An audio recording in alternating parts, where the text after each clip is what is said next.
Operação Ordem e Progresso. Polícia prende 9 pessoas em Florianópolis. Os suspeitos foram detidos por tráfico de drogas e porte ilegal de munição e armas. Preocupação na saúde. Greve dos servidores do Hospital São José em Joinville atingiu o atendimento do pronto-socorro, que está superlotado. Pacientes são obrigados a ficar nos corredores. Tragédia em Camboriú. Mãe pula em rio para salvar o filho e acaba morrendo afogada. O corpo da criança ainda não foi localizado. O estadual se unem para aumentar o volume de exportações de carne suína catarinense. O foco é fechar negócio com a Coreia. E ainda, ministro do Desenvolvimento esteve hoje em Florianópolis. Armando Monteiro falou dos desafios para a economia voltar a crescer. A quantidade desta quinta-feira já está no ar.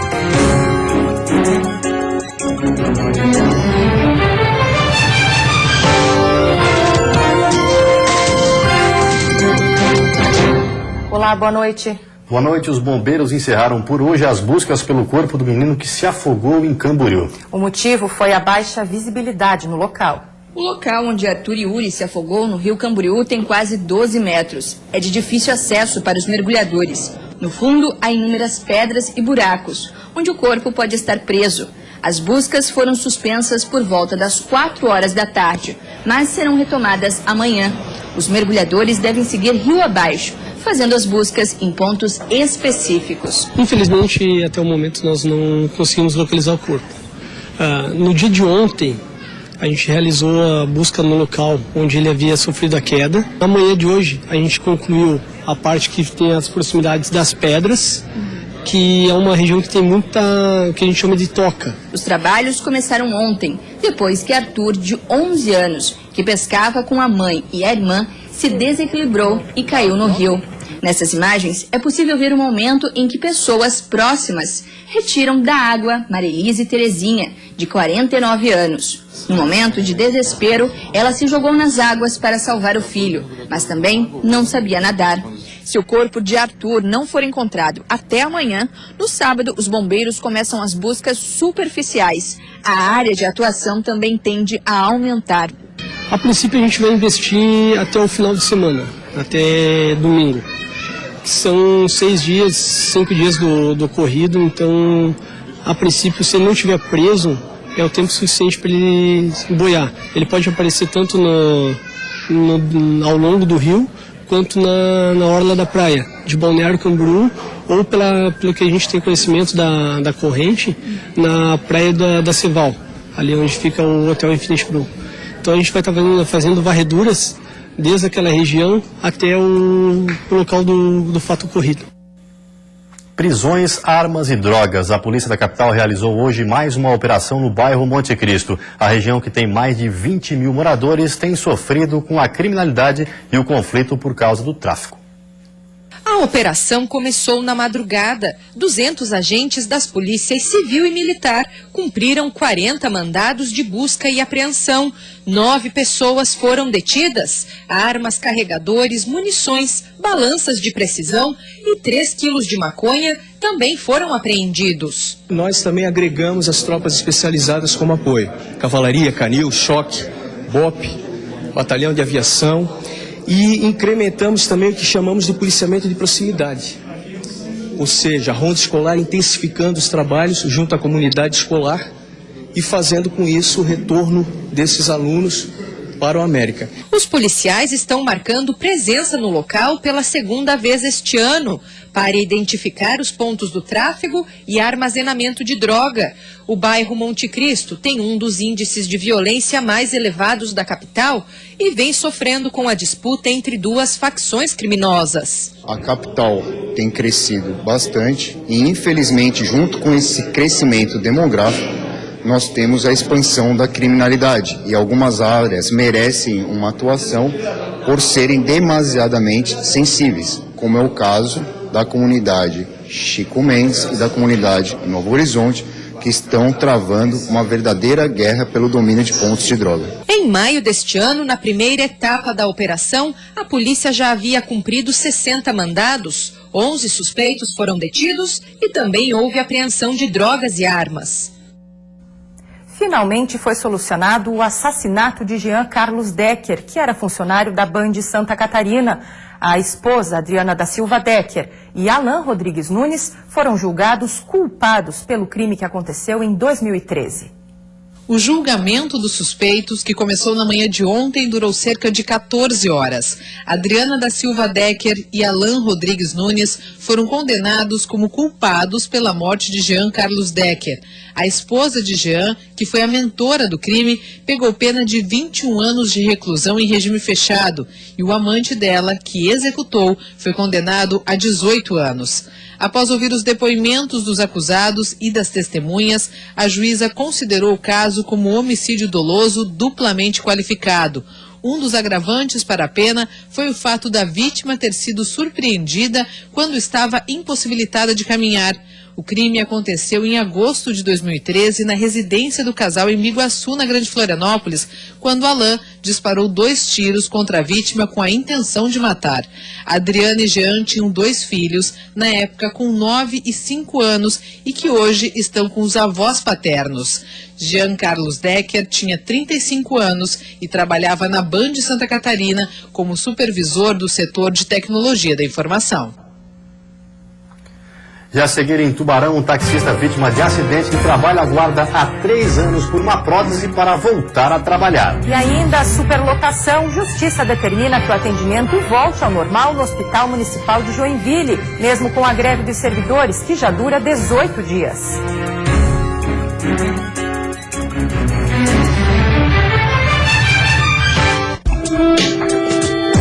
Sustentar é respeito. Mas você não pode criar dificuldade antes de oferecer a qualidade. Então, o que precisava era ter uma gestão melhor do transporte. Sustentar. Domingo, 9 da manhã. Oferecimento. Geração Consciente Tractebel. Vem pro lado Net Brasil. Dele, completa a sua vida.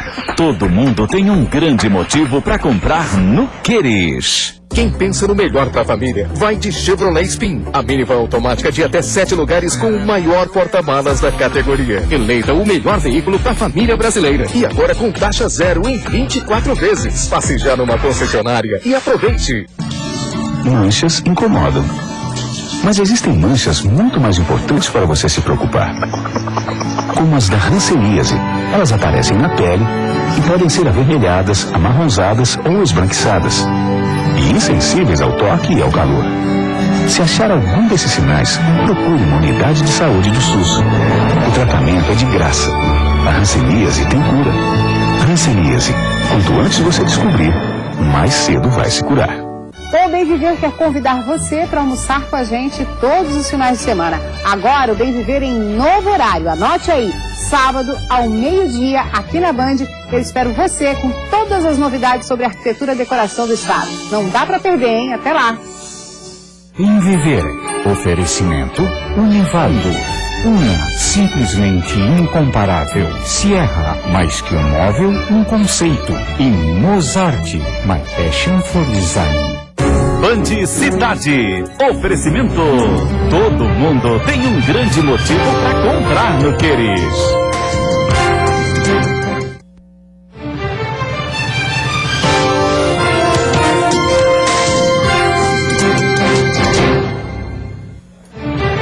Em Tubarão, no sul do estado, um taxista aguarda há 3 anos por uma prótese de perna que teria que ser fornecida pelo INSS. O seu Valcir tem 49 anos. Em 1989, ele sofreu um acidente de moto enquanto trabalhava como entregador, ainda no Rio Grande do Sul. Na colisão, ele acabou perdendo parte da perna esquerda e hoje precisa de uma prótese para se locomover e, principalmente, trabalhar. Acontece que há cerca de 3 anos, seu Valcir, que é taxista, solicitou ao INSS uma nova prótese, já que a dele já não tem mais condições de uso. O novo equipamento custa em torno de R$10 mil, mas até hoje ele espera uma resposta positiva. Eu vou ali no INSS, eles ligam para Criciúma e Criciúma diz que, lá no INSS Criciúma eles dizem que está tudo parado. Já são 7 anos com a mesma prótese e ele fez questão de mostrar as condições do equipamento, Na parte superior, ele foi obrigado a colocar uma cinta metálica para a fibra não quebrar. Já a borracha que compõe o pé da prótese está se despedaçando e em alguns pontos até rachou, o que prejudica o equilíbrio e a segurança dele. De acordo com o artigo 89 da Lei 8.213, o INSS é obrigado a fornecer este tipo de prótese em casos de acidente de trabalho como o do seu Valcir. Funcionários do órgão chegaram a sugerir que ele se encostasse, mas o taxista preferiu abrir mão do benefício e continuar trabalhando. Eu não quero entrar em benefício, eu quero trabalhar, porque eu não acho justo eu ficar em benefício recebendo um dinheiro que eu não preciso, porque eu estou trabalhando, e tirando das pessoas que realmente precisam. Em nota, a assessoria de comunicação do INSS em Santa Catarina informou que o órgão já iniciou o processo para a aquisição de órteses e próteses para cerca de 60 pessoas somente na regional de Criciúma e que entre elas está o seu Valcir. A nota afirma ainda que R$1.300.000 foram liberados para esta aquisição no início do mês de julho e que a greve dos servidores do INSS não interfere no andamento destes processos. O INSS não determinou os prazos para que as solicitações sejam atendidas. A greve dos servidores do Hospital São José, em Joinville, que já dura quase 3 semanas, atingiu o atendimento do pronto-socorro, que está superlotado. Pacientes que deveriam estar em leitos de internação estão nos corredores. O pronto-socorro do Hospital Municipal São José de Joinville está lotado. Pessoas que buscam atendimento de urgência e emergência se deparam com corredores abarrotados de macas e pacientes que recebem tratamento ali mesmo. Com capacidade de 50 atendimentos, o PS tem recebido o dobro da demanda. O resultado são essas imagens de pacientes e acompanhantes em situação desconfortável. Alguns leitos de quartos de internação que estão fechados foram retirados e colocados no pronto atendimento. Mesmo assim, a superlotação tem prejudicado os atendimentos. Esse é um dos reflexos da greve dos servidores do hospital, que hoje chegou ao 18º dia. O município entrou com uma ação na justiça para garantir 100% do atendimento. A decisão do judiciário foi favorável ao município. O hospital já é um local de grande fragilidade, o hospital é referência em toda a região norte de Santa Catarina e nós precisamos, para não prejudicar o atendimento do paciente, para não prejudicar o atendimento das pessoas, ter o atendimento completo em 100% e que a greve não prejudique o atendimento da população. Hoje, além do pronto-socorro superlotado, metade dos leitos de internação estão fechados por falta de servidores. O sindicato ainda não foi notificado da decisão judicial, mas contesta que o judiciário foi induzido ao erro. O vice-presidente do Sinsege nos mostra um ofício protocolado que comprova que o município foi comunicado da greve 5 dias antes. A gente quer que a prefeitura retire esse ataque, abra discussão sobre uma nova legislação de insalubridade no município, porque isso é possível. Acene com a possibilidade de, em breve, garantir uniforme para todos os servidores da área técnica e operacional e discuta com a gente na mesa de negociação permanente uma forma de implantar a alta complexidade para todos os servidores. Em quase 3 semanas de greve, o sindicato e a prefeitura se reuniram apenas uma vez para conversar. Amanhã, eles voltam a se reunir para uma nova mesa de negociação, em que vai ser apresentado o novo laudo técnico de insalubridade do Hospital São José. A prévia do documento indicou inicialmente que 115 servidores do hospital perderiam o pagamento de insalubridade ou periculosidade. Com a conclusão do laudo, esse número caiu para 115. O sindicato quer a manutenção do benefício para todos os servidores que circulam pelo hospital. E daqui a pouco, depois de passar por uma completa restauração, o mercado público de Florianópolis deve ser reinaugurado em poucos dias. E também saldo trágico. Pesquisa aponta elevado número de acidentes de trabalho em empresas irregulares.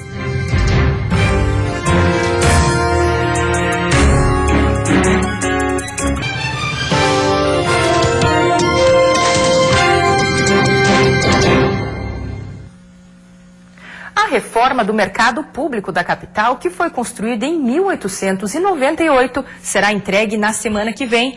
As novas instalações prometem unir o tradicional e o contemporâneo.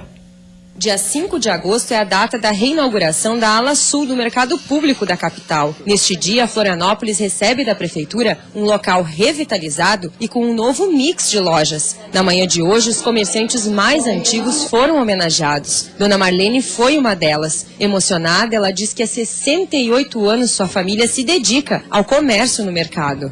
O meu pai que ficou 53 anos, eu estou há menos tempo, mas a sensação é assim quase de um dever cumprido, de uma continuidade. Localizado no coração da capital e no meio do comércio mais tradicional da cidade, o mercado público chama a atenção até de quem é de fora e está visitando a capital. Nós estamos vivendo a história, né, que é a restauração aqui do mercado, que é muito... realmente está ficando muito bonita. Mas tem também muito manezinho curioso e ansioso para voltar a frequentar o espaço. Tomara que fique pronto e até o dia do aniversário da minha filha, dia 5, eu quero vir aí tomar um chopinho. Eu quero ver se trago ela junto pra gente aproveitar esse mercado que é um lugar de tradição e muito bonito aqui de Florianópolis.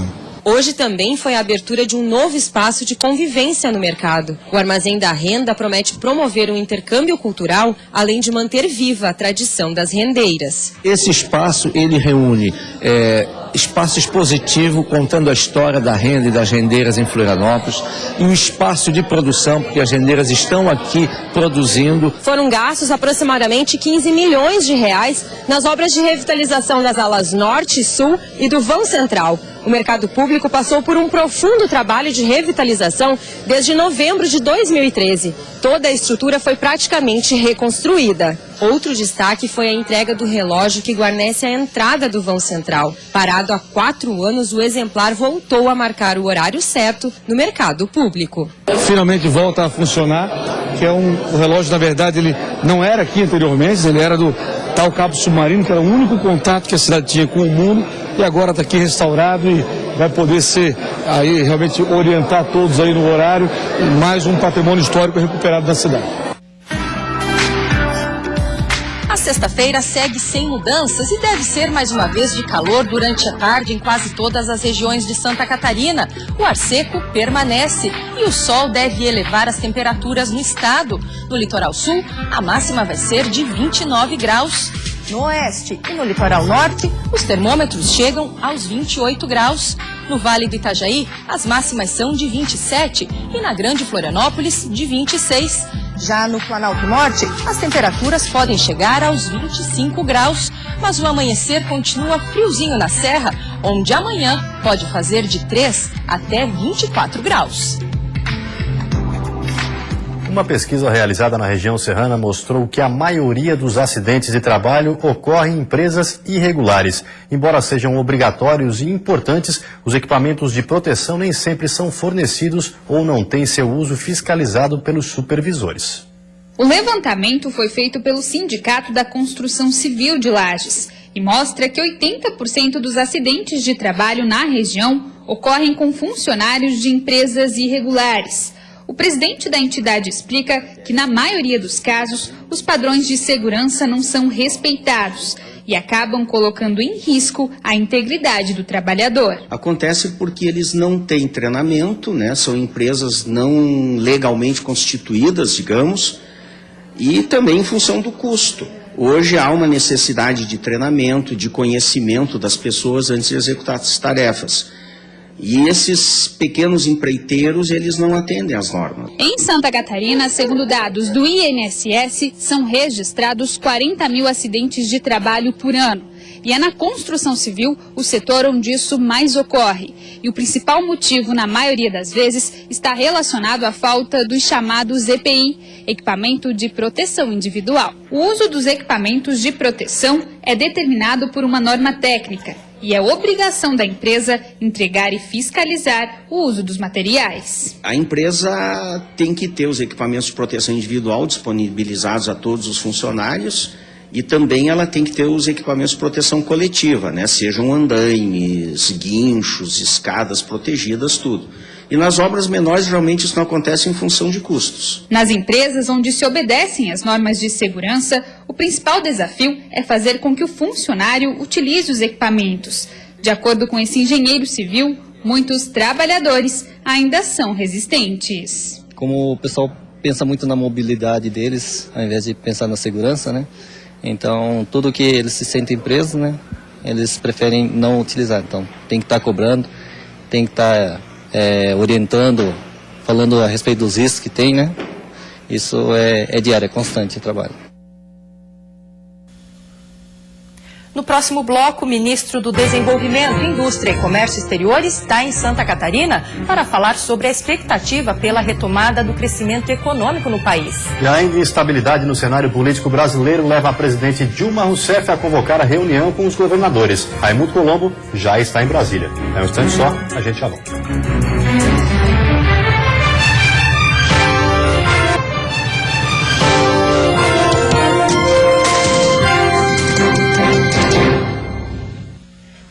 O Tribunal de Contas de Santa Catarina solicitou que ex-vereadores de Erval do Oeste devolvam dinheiro aos cofres públicos. As quantias teriam sido pagas de forma irregular na época de seus mandatos. A medida atinge 9 parlamentares e uma suplente que fizeram parte da Câmara de Vereadores de Erval do Oeste entre os anos de 2006 e 2008. De acordo com o atual presidente do Legislativo, a Câmara recebeu um documento formalizando a decisão essa semana. Na verdade, foi um reajuste que teve em 2006 num valor acima do índice da inflação, e aonde o Tribunal de Contas entendeu que esse índice foi superior à inflação, e por isso que ele está fazendo hoje com que os ex-vereadores façam essa devolução desse recurso, que é em torno de R$900 por vereador, e também por uma sessão extraordinária que teve também foi feito o pagamento, que também o Tribunal de Contas entendeu que não tem a legalidade para isso. A quantia que cada vereador da época deve devolver gira em torno de R$1.200, com exceção de uma suplente que assumiu o cargo por apenas um mês e, portanto, deve restituir cerca de R$80. Cada ex-vereador já foi informado individualmente quanto à necessidade da devolução do dinheiro. Os valores, segundo o Tribunal de Contas, devem ser restituídos diretamente aos cofres da Prefeitura. Isso mostra que o Tribunal de Contas e as câmaras de vereadores têm que ter a responsabilidade. Desde o momento que você faz um reajuste, desde o momento que você trabalha com dinheiro público, nós temos que ter essa responsabilidade. Então, é um momento quando a gente assume uma presidência numa Câmara, quando a gente tem essa responsabilidade administrativa, a gente tem que cuidar dos nossos atos, porque depois você pode estar pagando por uma coisa que na época poderia ser correto, e com as mudanças de leis e até mesmo pelo entendimento do tribunal, a gente acaba tendo que devolver recursos. E essa é uma preocupação de quem está no meio político. O ministro do Desenvolvimento, Indústria e Comércio Exterior, Armando Monteiro Neto, está em Santa Catarina. Ele participou de um encontro na Federação das Indústrias na capital, onde falou sobre os desafios do Brasil para a retomada do crescimento econômico.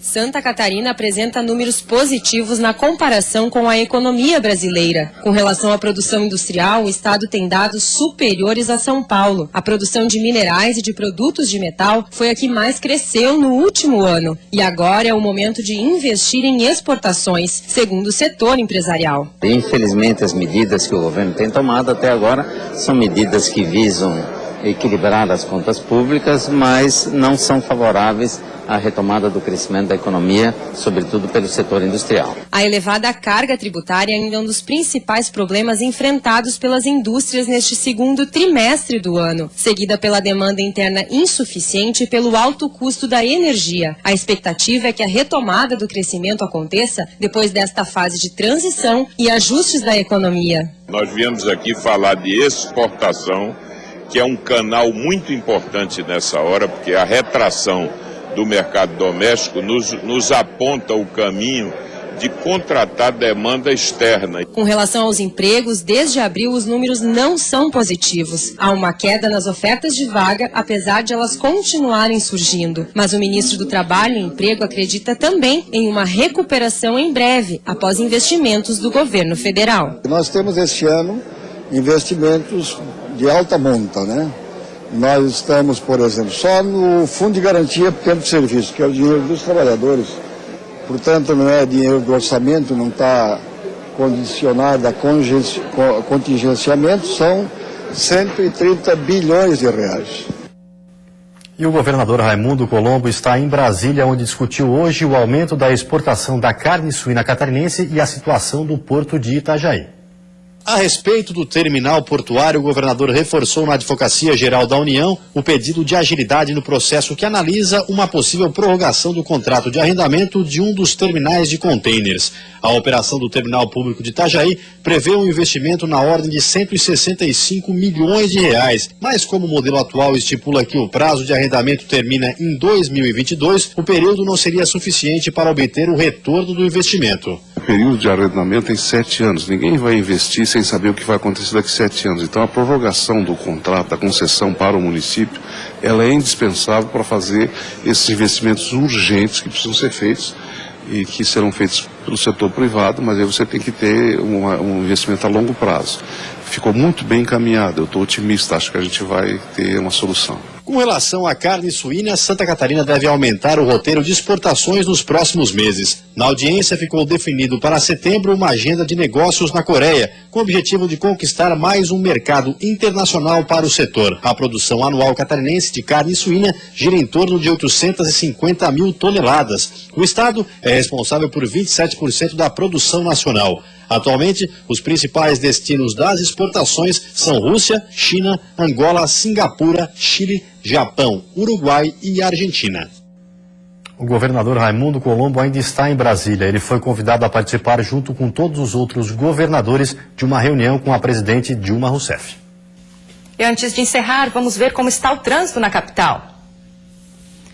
Aí na sua tela você confere imagens ao vivo das pontes Pedro Ivo Campos e Colombo Salles, que fazem a ligação entre a ilha e o continente de Florianópolis. O movimento é intenso em ambos os sentidos. Neste momento na capital, faz 23 graus. E você fica agora com o Jornal da Band. Uma ótima noite a todos e até amanhã. Boa noite, até amanhã.